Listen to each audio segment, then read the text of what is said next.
Coach Brownell about you and Rod sort of stepping up as leaders of the team and vocal guys, which I'm not sure if either of you are really completely that way by nature, but can you just sort of discuss the process of you two trying to take that leadership role for the team? Oh well, yeah, me and Rod, we're not vocally by nature like you said, but we discuss a lot between each other and just saying we have to sacrifice a little bit and do a little extra, for the sake of the team since we're the oldest. So me and Rod, we're getting over into the leader role. So we just have to keep improving on it and keep trying to motivate each other to do better and be better as leaders for the younger players. Is it more sort of about the other night that game gets cut to one, about you guys sort of being the ones to be aggressive in those situations?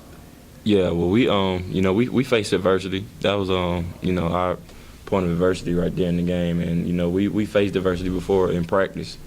Coach put it through adversity in practice. So I feel like that 1 point lead that we had to find a way to gather the troops and go out there and play hard. So yeah. How does Coach put you through adversity in practice? He just he puts us in positions to where they're not coaching as much, and then we have to go out there and play and try to motivate each other, and we might be running and we have to see who's gonna fall and see who's gonna keep pushing and see who's gonna motivate each other. So that's how we determine our fight and where the leadership comes in. Is that a game y'all might not have won last year?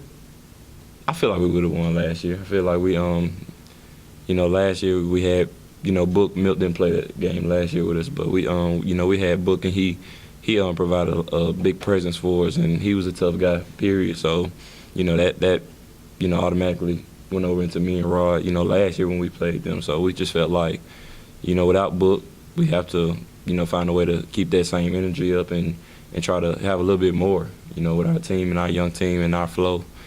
It helped us out a lot since we were young and running gun. Even if it's not vocal leading in the locker room, on the court, whatever, what type of quality does it take to be that alpha dog on the court when it does get to be a close game and then all of a sudden you have to set the tone on both sides?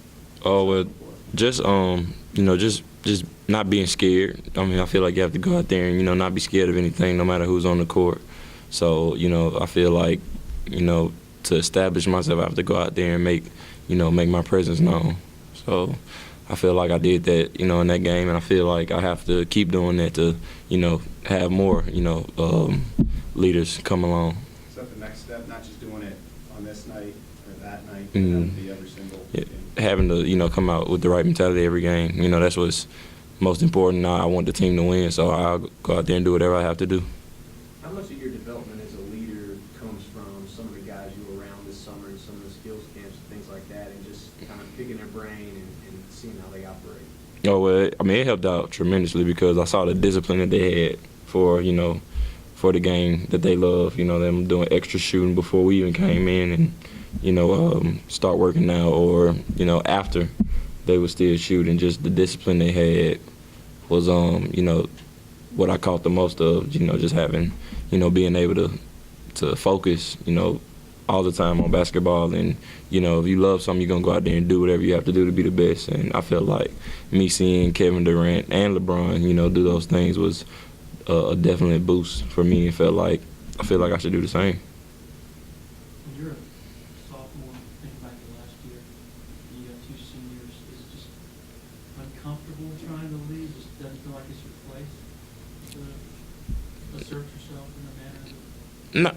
Not really. I feel like I was a leader, but I felt like I was a leader at times when our two guys weren't really into it as much, and I felt like their leadership helped me lead them at times. So I feel like last year it was just a learning season for us, and taking from those older guys being 2 years older than us, I felt like I needed to bring something this year, if anything.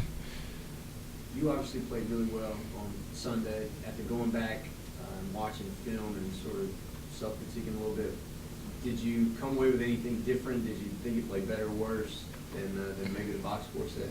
I feel like I played a lot better. You know, I feel like I need to limit my turnovers more, and you know that's something I have to go deep into and make sure that doesn't happen anymore. So I feel like every game I have to go out there with the right mentality. You know, the same focus I have for this game I have to have for every game. So I'll just stick to doing it. I think the stat is that like 61 of the 71 points that you guys score with you on the floor. Mhm. A lot of times people look at the point guard as that guy that makes everybody else better, but has that been something that you've worked on, is trying to make sure that you've made the guys around you play at a higher level? Oh yeah, I feel like I have to do that every single night. You know, I'm not a point guard, but I feel like my energy helps the team out a lot. And I know Rod and Rope, Adonis, they're gonna take care of the ball. So they're leading everybody, and I can lead everybody by the energy. All right, thank you, Gator. All right. Appreciate it, man. It's good.